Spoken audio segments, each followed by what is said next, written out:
চলমান অনূর্ধ্ব-17 জাতীয় national championship 2025-এর উত্তেজনা দিন দিন বাড়ছে। বিকেলে রাজবাড়ী জেলা স্টেডিয়ামে অনুষ্ঠিত হয় ধলেশ্বরী জোনের ফাইনাল খেলা। মুখোমুখি হয় স্বাগতিক রাজবাড়ী জেলা দল ও ঢাকা জেলা দল।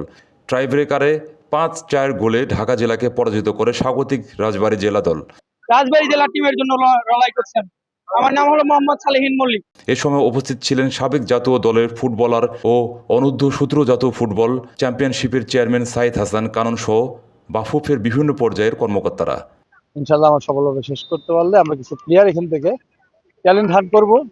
ট্যালেন্ট হান্ট করে 60-70 প্লেয়ার ট্যালেন্ট আমরা এই 64 ডিস্ট্রিক্ট থেকে নিয়ে দীর্ঘমেয়াদী প্রশিক্ষণের ব্যবস্থা করব। মানে জেলা প্রশাসক হিসেবে আমি খুবই গর্বিত এবং আরো বেশি ভালো লাগলো যে আজকে এই মাঠে রাজবাড়ী টিম তাদের নিজের যোগ্যতায় তারা ঢাকা জেলাকে হারিয়ে তারা চ্যাম্পিয়ন হয়েছে। অন্যদিকে জামালপুর জেলা স্কুল মাঠে টুর্নামেন্টের তৃতীয় দিনেও মাঠে গড়িয়েছে একের পর এক জমজমাট ম্যাচ। দুপুর থেকে বিকেল পর্যন্ত অনুষ্ঠিত দুটি ম্যাচ উপভোগ করেন দর্শকরা। প্রথম ম্যাচ মুখোমুখি হয় টাঙ্গাইল দল ও জামালপুর দল।